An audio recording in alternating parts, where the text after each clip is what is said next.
Somos Móveis, o podcast do Sindimóveis Bento Gonçalves. A análise dos nossos especialistas para temas que impactam o setor moveleiro.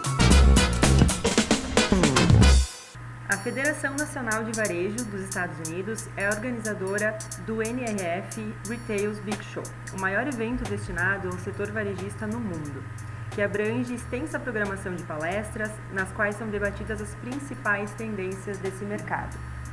Também é uma grande feira, onde são exibidas soluções de ponta e projetos de inovação para diversos segmentos do varejo. O Retail's Big Show acontece anualmente na cidade de Nova York e em 2023 acabou de ser realizado, de 14 a 17 de janeiro.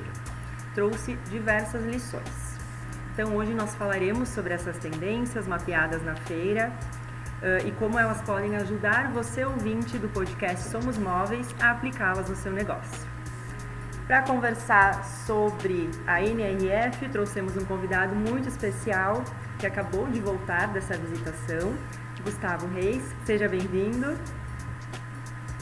Então, muito obrigado. Falando um pouquinho sobre currículo, o Gustavo é sócio da Venda, é uma plataforma de e-commerce gaúcha que foi recentemente adquirida pela Ulist. É um ecossistema líder em soluções para e-commerce. Gustavo também coordenou o lançamento de dezenas de canais de e-commerce de diversos segmentos, é professor dos cursos de pós-graduação da ESPM Sul, graduado em Administração de Empresas pela PUC-RS, cursou especialização em Finanças pela Unicinos e já participou de eventos no Brasil e no exterior sobre negócios digitais. Então, resumidamente, se apresentando, muito prazer, seja bem-vindo. Eu acho que primeiro aí agradecer muito a vocês e todos os Sindimóveis aí pela oportunidade. Eu acho que essa NRF, acho que ela foi realmente marcante. Logo na sequência espero comentar um pouquinho do que foi visto por lá. E acho que é muito bacana a gente estar tendo essa oportunidade de compartilhar aí com todos os participantes do Sindimóveis, né? Eu achei perfeito a abertura ali e eu queria destacar alguns pontos assim do que é a NRF, né? Eu acho que, como diversos eventos americanos, ele é um evento extremamente tradicional. Ele já teve mais de 100 edições, né? Então pensa, é super antigo, super tradicional. Eu acho que é legal também dar um enredo que ela acontece nesse período inicial de janeiro, que é um período pós temporada ali de Natal nos Estados Unidos. Então passa o Natal, passa Ano Novo, acontece a feira. E ela acontece é bastante inusitado, porque ela acontece sábado, domingo e segunda, sendo que a segunda-feira é um feriado nos Estados Unidos. Então é um período dos Estados Unidos que os varejistas estão recomprando seus estoques para o ano seguinte. Então, assim, originalmente a feira é isso. Naturalmente, ao longo desses 100 anos, ela evoluiu e sofreu algumas mudanças, de forma que hoje o que a gente vê lá? A gente vê muito a apresentação de tendências e tecnologias para a gestão. Como a gente sabe, as compras hoje em dia elas não acontecem mais num período, a gente não faz elas num período para o ano inteiro, né? Então a gente acaba fazendo uma reposição de estoque aí muito mais recorrente. Então ela tem muito mais essa orientação para tendências do que vai acontecer no mercado ao longo daquele ano. E eu acho que um ponto de bastante destaque desse ano da feira, dessa edição, né, é que ela é a primeira edição completa que acontece pós-pandemia. Então a gente vem com uma visão muito mais assim, como está sendo e como vai ser o varejo daqui para frente. Ano passado foi bastante impactado pela pandemia, então e nesse ano a gente vê aí que já é uma situação bem pós-pandemia. Então já tem os varejos abertos aí por todo ano, então a gente sabe como é que isso vai se desenrolar. E um outro ponto de destaque, que eu acho que é bem relevante, que é o tamanho da delegação brasileira. Tá? E a delegação brasileira, a gente tem uma participação ali de mais de 3 mil pessoas, e isso coloca o Brasil na terceira posição como maior delegação. Sendo que a primeira é a americana, que é super natural, seria muito difícil a gente competir com os americanos em termos de número de participantes, e o segundo são os canadenses, que estão ali muito próximos, especialmente porque o evento acontece em Nova York, então é super perto da parte mais populosa do Canadá. Então, eu acho que tem esse destaque. Então eu acho que aponta aí algumas... isso já começa a nos dar um enredo, né, de, tem uma série de brasileiros indo lá, buscando desenvolvimento, buscando tendências, buscando o que vai acontecer de novo, e indica que a nossa visão de tendência está muito associada ao que acontece no mercado americano. Eu acho que isso são alguns pontos iniciais de destaque, assim, que dão um enredo para como levar, como ter esses takeaways da NRF. Perfeito. Eu ia te questionar realmente sobre o ponto do mercado americano.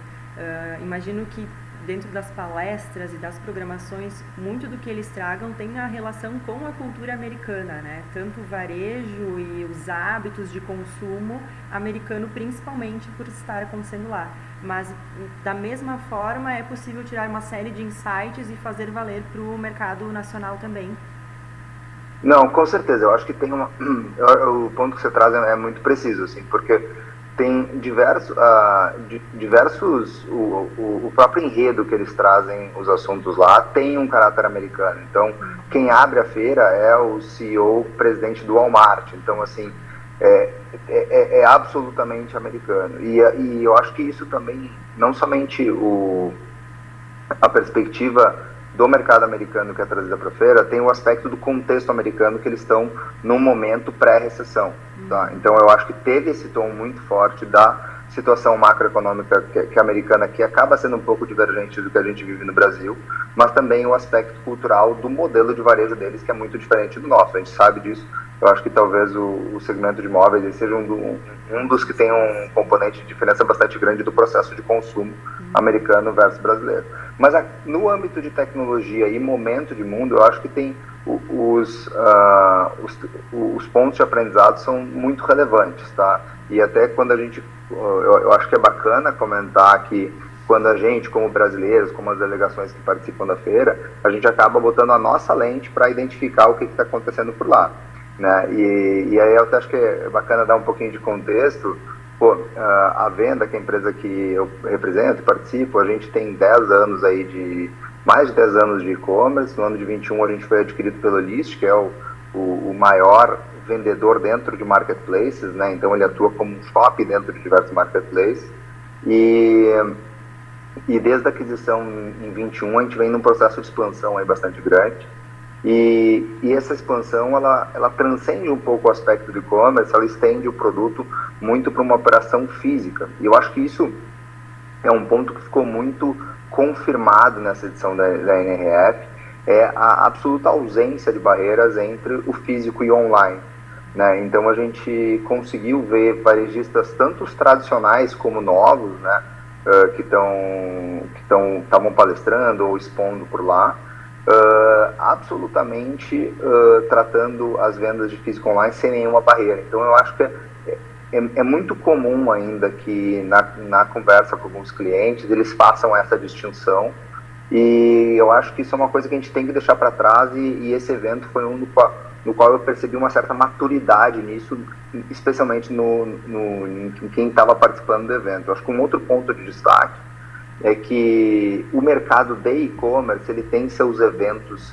particulares, tá? E a gente tem alguns eventos aqui no Brasil, a gente participa de alguns eventos de tecnologia nos Estados Unidos, mas eu nunca tinha visto tanta gente do mercado de e-commerce participando dessa edição da Feira da NRF, que ela é muito mais tradicional para varejo, entre aspas, físico, tá? Então, assim, o e-commerce estava lá, os maiores stands eram de provedores de soluções de varejo digital, e a gente via muitas pessoas que eu estou habituado a encontrar em eventos de e-commerce lá presentes. Então eu acho que assim, um ponto de destaque, talvez o primeiro ponto de destaque, seja uma certa confirmação de todos os pontos que a gente viu sobre o Omnichannel, né, sobre a visão do canal físico e online como complementares, como os pontos de alavancagem. Eu acho que foi um ponto de bastante destaque, né? Eu acho que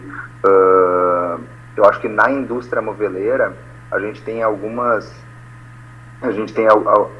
oportunidades aí de fazer com que isso seja ainda mais relevante. Por muitos casos, o racional do showroom já ser um racional que é aderente ao processo de compra de imóveis, né? Então a gente sabe que muitas vezes quando um consumidor sai em busca aí de qualquer que seja um mobiliário, um sofá, o que seja, ele não está com a expectativa de entrar e ter uma compra por impulso e sair da loja com o sofá. Nesse contexto, ele é natural para ele que ele faça um certo pedido e ele receba isso na sua casa mediante uma entrega agendada. Então, assim, esse é um fluxo que para um processo de compra no qual ele acaba sendo digitalizado, ele tem muita aderência. Então, eu acho que assim, esse é um dos componentes que permitem que o setor moveleiro aí seja muito acelerado por qualquer tipo de operação que combine uma relação entre físico e online, né? Os dois formatos, verdade. Isso. Eu sou publicitária de formação e a gente também na área de marketing olhava muito isso, né? Então eu vou fazer uma campanha digital e aí uma out of home. Hoje em dia não é o mesmo corte, ele está sendo realizado. Eu não tenho divisões entre o online e o físico, ou o offline e o digital. Eu tenho que pensar no meu consumidor, né? Como eu vou atender esse cliente e como eu posso alcançá-lo, né? O que ele precisa. Eu acredito que a etapa de compra chegou também nesse âmbito, né? Não tem mais diferenciação entre o virtual e o físico. É isso mesmo. Exatamente. A gente começa a ver muito pelo aspecto dos momentos de compra. Então, em algum momento o consumidor vai estar explorando ou conhecendo os produtos, em outro momento ele vai estar transacionando, né? Então, eu acho que se teve algum takeaway em termos do aspecto do omnichannel, né, nesse evento da NRF, eu acho que a gente viu uma desconstrução do que é o conceito da loja. Então, o que a gente começa a ver? A gente começa a ver, tentando trazer exemplos aqui aderentes ao segmento moveleiro, né? A gente começa a ver, talvez a loja não seja mais necessariamente um espaço definido, tá, em alguma rua de alto movimento, tá, ou dentro de algum shopping center. Talvez a gente comece a entender que um shopping center, que um hotel, por exemplo, a gente possa ver a recepção do hotel como um showroom e aí aquilo ali tem uma cara de loja. Eu posso começar a entender que o arquiteto ele vai ter um papel parecido com o que é o de uma loja. Eu posso pegar algum hospital de alto padrão e entender que eu posso decorar aquele ambiente dentro ali e fazer com que aquilo se pareça uma loja. Então, assim, eu acho que o conceito de loja ele tende a ficar menos definido como ele era antes, tá?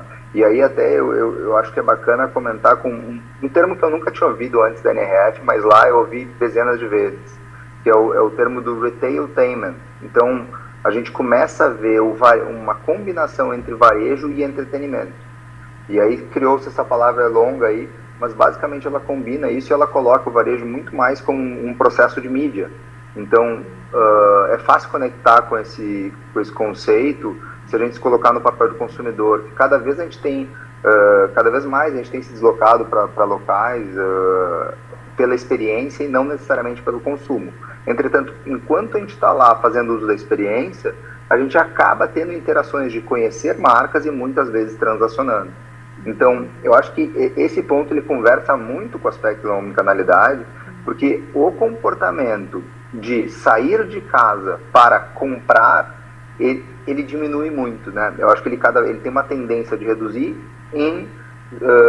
substituindo isso vem um comportamento aí de que eu vou buscar experiências e nessas experiências eu vou conhecer marcas, conhecer produtos e eventualmente o processo da transação eu nem sei exatamente onde é que ele vai se dar. Ele pode se dar através do site, através do WhatsApp, ou onde for mais conveniente para mim como consumidor naquele momento. Perfeito. E com relação à experiência em si, ou atividades diferentes no varejo, atendimento ao cliente, tu viu algum case especial que tenha chamado a atenção? Não, eu acho que tem uma série de cases, tanto assim, esse processo da feira ele é interessante, que ele acontece não exclusivamente na exposição, que é um trade show, e nas palestras, mas também Nova York inteira fica tomada por visitas a lojas que estão ali demonstrando seus processos de varejo com algum componente de inovação. E o que eu acho que tem em processo de compra que mudou muito, tá? Especialmente quando a gente está olhando para o varejo físico, a gente entende que o processo transacional, eu não necessariamente vou precisar de pessoas. Então, assim, eu posso fazer, a gente tem uma série de lojas lá que já estão fazendo um fluxo de checkout expresso, no qual eu não preciso conversar com nenhum atendente. E aí entra uma questão assim, pô, mas e como que isso conversa com todo o aspecto de humanização do varejo que a gente tem vivido? Conversa da seguinte forma: eu posso chegar numa loja e fazer um fluxo de compra totalmente sem qualquer apoio de atendente. Entretanto, quando eu tiver uma interação com algum atendente, a minha expectativa é que ela seja muito rica e ele venha a contribuir de uma forma muito relevante no meu processo decisório.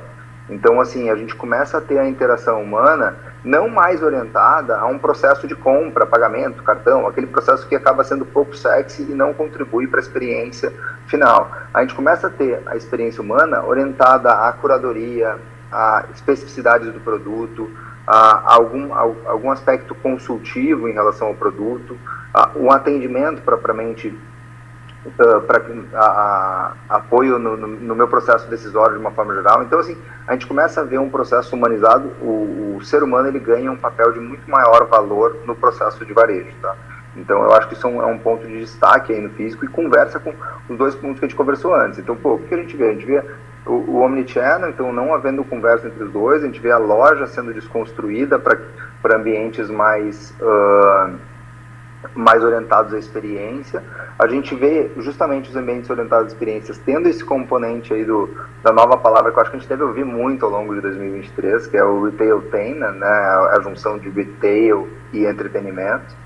E aí a gente vê esse processo também da humanização, né? Eu acho que essa saída do período de Covid, ela trouxe as pessoas em geral com uma orientação muito maior às pessoas, à condição e a um aspecto de empatia. Isso está permitindo e valorizando as interações humanas e fazendo com que essas interações tenham que ser positivas ao longo do processo para gerar um incremento de valor e retenção da compra, né? Então eu acho que esse é um outro ponto de destaque. A gente vê ali o teu CEO do Walmart batendo tanto na relação de pessoas. Eu acho que é uma coisa que chama muito destaque, né? Que era uma empresa que historicamente sempre buscou muito preço. Então, eu acho que aqui tem um ponto de destaque eles estarem com essa orientação tão forte a pessoas, tanto no aspecto de time de colaboradores que estão fazendo o processo de venda, mas também aos consumidores. Então, essas duas visões eu acho que foi um destaque assim, ao longo de todo o evento. E dessa questão de pessoas, a gente consegue tirar algum insight com relação à equipe, a preparação dessa equipe para esse nível de atendimento que vai passar a ser exigido cada vez mais? Eu acho que tem dois pontos que me destacam assim, para a tua pergunta, que eu acho que é muito pertinente. Isso foi questionado lá em diversas vezes, tá? Surpreendeu, por exemplo, um processo do Starbucks, tá? O Starbucks tem uma linha premium dele, que é o Starbucks Reserve, e essa operação, o atendente fica em treinamento por 3 meses antes de assumir uma posição. Isso conversa muito com o ponto que você perguntou, porque obviamente se alguém vai ter um nível de atendimento, uma expectativa alta, ele tem que ser muito preparado para isso. Então, assim, eu acho que o primeiro ponto é esse componente de treinamento, tá? Que até fazendo uma análise aqui do mercado brasileiro, eu acho que talvez seja onde a gente tem a maior gap de buscar esse nível de performance, tá? E paralelo a isso, eu acho que tem um componente que lá é muito gritante, que é o componente tecnológico na mão do atendente. Então, assim, o atendente tem que ter a informação na mão e a informação não pode mais... ele não pode ter o mesmo nível de informação do consumidor mais, tá? E eu acho que assim, os dois trabalham junto. Então a gente acaba tirando a parte operacional do time comercial e a gente entrega para ele treinamento para que ele consiga gerar a experiência esperada pelo consumidor, tá? Então eu acho que é muito esses dois pontos assim que a gente viu como tendência no âmbito de qualificar o time comercial para conseguir gerar uma experiência positiva para o consumidor no processo de compra. Então, gestão de pessoas foi uma pauta grande também na NEF. Foi muito comentado a gestão de pessoas, a questão do time, né? Isso dentro do aspecto de humanização. Eu acho que a gente passou o varejo de uma forma geral, ele passou por desafios muito grandes em termos de turnover, né? Então a gente teve que enxugar os times, depois expandir os times, e isso se deu em alguns segmentos aí, ou negócios menores tiveram que fazer isso de uma forma bem menos ortodoxa ou próximo da ideal, né? Então isso foi um tema muito comentado lá dentro, e o que a gente viu foi isso: a barra está muito alta, né? Então eu acho que para puxar essa barra para cima, o mercado vai ter que fazer uma série de mudanças em termos dos seus processos atuais, né? Tanto estrutura quanto gestão, comportamento, cultura empresarial mesmo, né? Vai dar base. E aí com certeza. Aproveitando que a gente está conversando sobre comportamento, eu tenho uma questão aqui sobre geração Z, né? E os novos vêm dentro disso, né? De toda essa questão da digitalização, só ter contato humano conforme realmente for necessário, e aí se tiver que seja, né, na melhor expectativa possível o atendimento. E a gente viu que dentro de determinados conteúdos da feira, eles mostraram que essa geração ela está impulsionando uma mudança na cultura de massa. Deixa de ser cultura de massa para microculturas, né? E com isso a gente tem um número maior de criadores de conteúdo, de comunidades, plataformas mais segmentadas também, então cada vez mais um nicho específico tanto de plataforma e de redes, de comunidades como redes sociais, tanto quanto de entrega de produtos, né? E aí, o que o nosso empresário aqui no Brasil precisa se atentar para isso, para essa nova geração e essas mudanças também de cultura? Eu acho que a geração do Z, de fato, é um novo consumidor que entra no mercado. Eu acho que ele entra com um comportamento novo, mas ele também, de certa forma, transforma o comportamento em geral de toda a base de consumidores. E mudanças específicas assim no nosso processo mais tradicional, eu acho que são muito impactantes. Um ponto é o aspecto de mídia de massa não ser mais uma solução óbvia para um processo de geração de awareness ou criação de desejo para a nossa base de consumidores. Então a gente começa a ter que ter uma conversa muito mais um a um, ou em nicho, ou criação de uma relação de comunidades com a base, né? Isso nos leva as marcas a terem algum tipo de alinhamento de causas com os consumidores. E esse processo é um processo absurdamente novo, especialmente quando a gente está falando de negócios que originalmente são indústria, e eles têm que, de alguma forma, começar a dialogar em cima de causas que a gente sabe que causas são orientadas em cima de valores, né? Então, esse acaba sendo um desafio muito grande. Entretanto, o lado bom disso é que o caminho para chegar o caminho para ter sucesso aí, ele acaba sendo muito amplo, e ele é relativamente fácil de começar, tá? Então eu acho que assim, ao mesmo passo que é um desafiador isso, quando a gente tinha um modelo no qual a gente trabalhava por mídia de massa, a gente tinha um modelo que a gente tinha que o erro era mais custoso.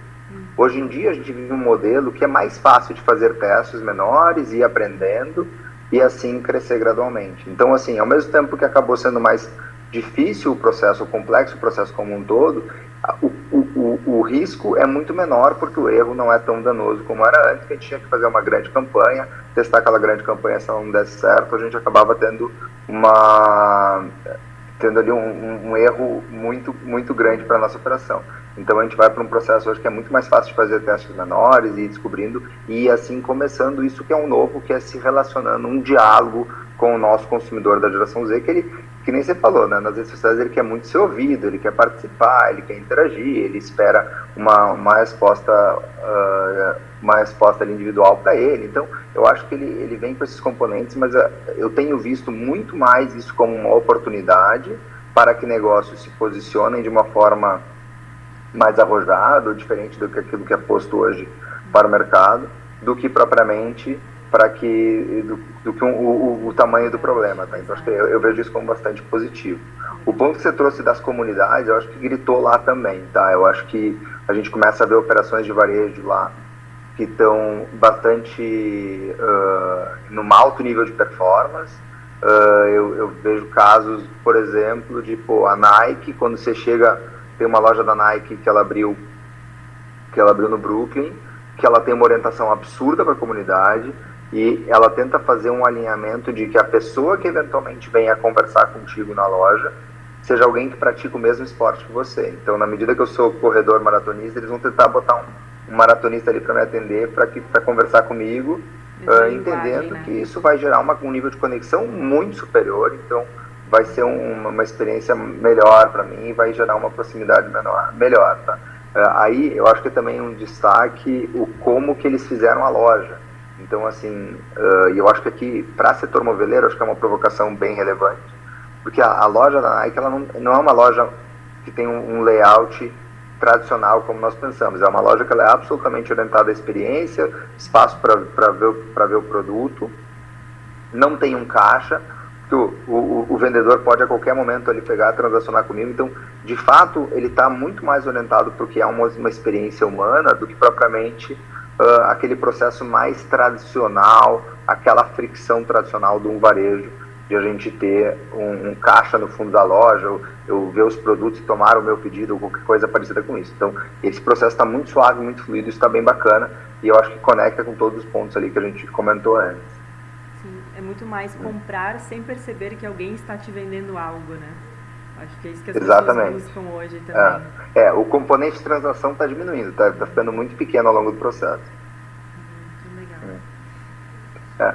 Eu acho que tem um ponto que também foi bem impactante, assim, para mim, é o que mais me surpreendeu em comparação com tudo que a gente estava olhando no mercado até então.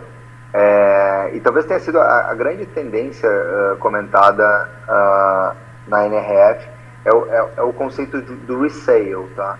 E o resale, ele tá muito... Ele é basicamente eu receber um produto de volta e revender ele na minha operação de varejo, tá? Isso é uma questão que, naturalmente, a primeira reação que a gente tende a ter é uma reação de imaginar os desafios operacionais desse tipo de operação, né? Entretanto, eu acho que o motivo que foi trazido para o resale, né, o motivo que foi trazido, ele nem necessariamente é tanto pela receita gerada por esse canal. Ele, obviamente, ele tem uma base ali em cima do aspecto de ESG, né, porque ele acaba sendo uma questão de economia circular bacana, mas ele tem sido demonstrado como um fator relevante para que o consumidor venha a visitar a loja. Então, o que eles estão mostrando? Que os consumidores veem como muito positivo ter produtos de resale dentro da loja, e isso faz com que eles queiram visitar aquela loja propriamente. Então, eu acho que assim, esse é um ponto de destaque. Inclusive, o Lee Peterson, que foi a pessoa que falou bastante sobre isso, e talvez seja uma das pessoas mais legais ali de ver na NRF, ele trouxe o case da IKEA, falando sobre esse caso, no caso da IKEA. Então, a IKEA, que é um produto que originalmente ele não é tão conhecido assim por ser um produto de altíssima qualidade, que dure por muito tempo, né? Ele, mesmo assim, ele está sendo usado ali, eles têm uma área de resale dentro da loja, e essa é uma operação que deu muito certo, porque acabou gerando muita visitação.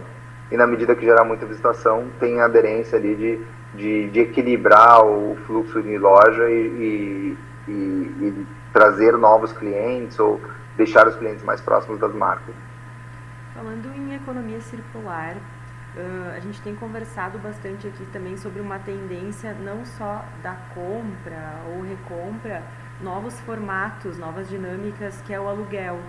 A exemplo hoje da House, aqui que já está trabalhando no Brasil, né, o aluguel de um imóvel completo, com todos os itens, aluguel de imóveis, a gente ainda não viu, acho que a IKEA também tem formatos nesse sentido. Se tu puder, se tiver algum exemplo. Não, eu acho que eles todos conversam, tá? Com o aspecto do resale, mas seria um ponto de contato menos rígido do processo de compra. Aonde que eu acho que conecta isso, talvez tenha um fator de alavancagem muito grande. Aí entra muito no aspecto das tendências que não são de curtíssimo prazo, tá? Mas o que a gente pode ver é que todas as soluções de Web3 vão destravar uma série de situações tais como o de aluguel de produtos, né? Porque isso conecta com eu saber a origem do produto, saber, que é o caso do resale, né? Eu tenho um tracking adequado disso, eu saber também a origem do material, enfim, todos esses pontos eles conectam e vão ser muito alavancados pela questão da Web3. Mas naturalmente o que a gente pode experimentar ali nessa NRF é que alguns conceitos que a gente estava discutindo muito aí em outros eventos de tecnologia, como o metaverso e o Web3, eles estão sendo vistos um pouquinho mais para frente agora. Então, assim, hoje o que a gente tem visto, o tom da conversa, ele é muito... eu acho que ele é mais pessimista por um viés americano, mas ele é um tom de ganhar eficiência, ganhar market share. Então, a gente teve um choque de realidade orientando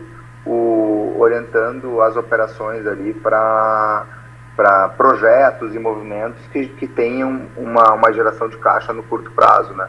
Eu acho que algumas frases assim que eu acho que foram fortes, mas importantes. A gente teve umas frases que por exemplo, a lealdade do cliente, ou que seria em português mais próximo, fidelidade do cliente, é a ausência de algo melhor. Então, assim, é uma provocação bacana para a gente tá sempre em mente, né? E eu acho que um outro ponto que eu acho que está alinhado com essa provocação de orientação à performance é o aspecto de que alguns palestrantes citaram o fato de que num momento de desaceleração da economia é a maior oportunidade que a gente tem de aumentar o nosso market share devido à consolidação de mercado. Então eu acho que esse era muito o mindset, uma visão macro lá. Então, assim, eu senti muito uma NRF orientada à geração de resultado mais no curto prazo.